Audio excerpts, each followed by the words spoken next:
And I had friends who, I remember a friend got his stereo system stolen out of his truck. And certainly, he would have, if he would have known the moment that thief was coming, he would have been there waiting for that thief so that he could defend his property, right? Maybe you could think of a situation in your life, something was stolen. If I could have gone back in time, if I could have been there, I would have been ready. So Jesus is telling us, so it is with our salvation, with living a life of virtue. We all know the phrase, getting your hand caught in the cookie jar. Don't want to get your hand caught in the cookie jar. It means you got caught doing something you weren't supposed to do, right? And how do you feel when you get your hand caught in the cookie jar? Maybe your face turns a little red. Oops, I got caught. And we can all think of situations in our life. I see people smiling already. They're thinking of situations, yeah, I got busted that time. And that feeling of getting your hand caught in the cookie jar, that's your conscience. God gave you that. Because you were meant, God gave you a nature that you were meant to operate in a certain way. Dr. David Tamassia, who's the head of the St. Philip Institute, when he talks about natural law, he's given many talks since he's been here. He came and gave a guest lecture to my seniors in bioethics. He talks about the Honda Accord, and you have to put unleaded fuel in the Honda Accord, and you don't want to drive it with the brake on, or you don't want to try to go mudding in your Honda Accord. You don't want to put sand in the gas tank. It operates, it has a certain nature. And when you do things to the Honda Accord that are not in accord with the nature, no pun intended, of the Honda Accord, then the Honda Accord is not going to work properly. So when we do things that are not in accord with our nature, our conscience tells us that's not the proper unleaded fuel for my soul. That doesn't go there when we get our hand caught in the cookie jar. Jesus tells us to be prepared. We don't know the day nor the hour. So when Jesus returns, God willing, none of us get caught with our hand in the cookie jar when Jesus comes back. That will not be good.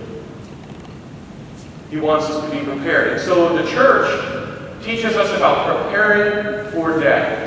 We prepare for our own death, and we prepare for the second coming of Jesus.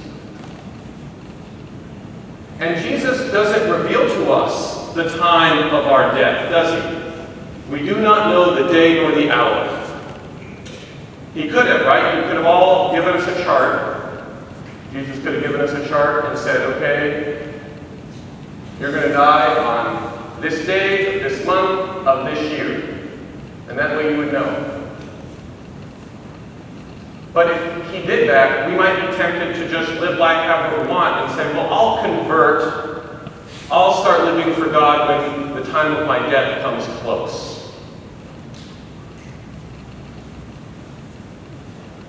But Jesus wants us to live every single day as if it was our last. Because we do not know the day or the hour. We don't believe in preparing for death in some kind of morbid sense. We walk around, well, I could be dead tomorrow. It's actually a joyful way to live. Because just like we don't want to get our hand caught, we don't want to get caught with our hand in the cookie jar, think of the opposite.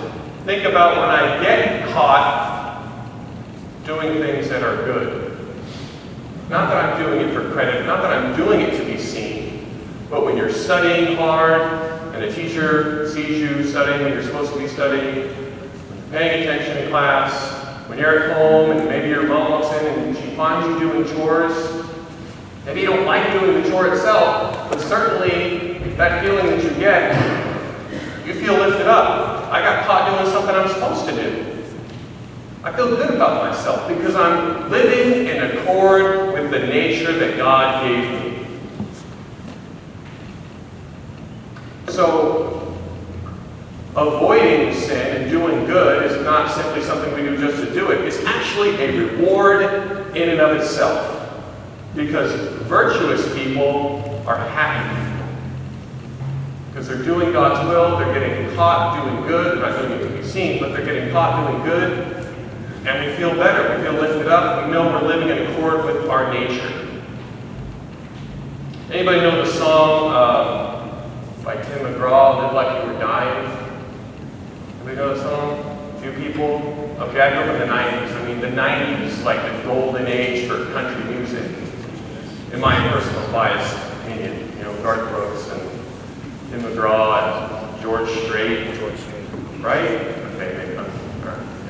So, anyways, there's a few nods here. Okay, that's good. So, anyways, love country music at that time. But Tim McGraw sings this song, "Live Like You Were Dying," and he talks about skydiving. It was Rocky Mountain climbing, because the story was written. He didn't write the song himself.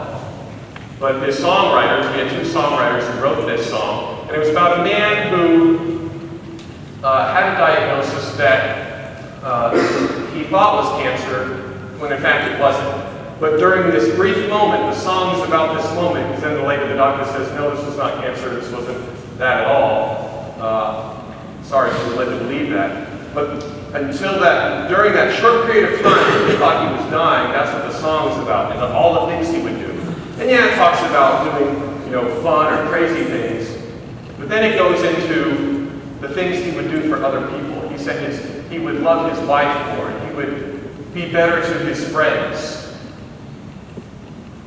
So as we think about how we should be ready for the Lord's coming, do we live like we are dying?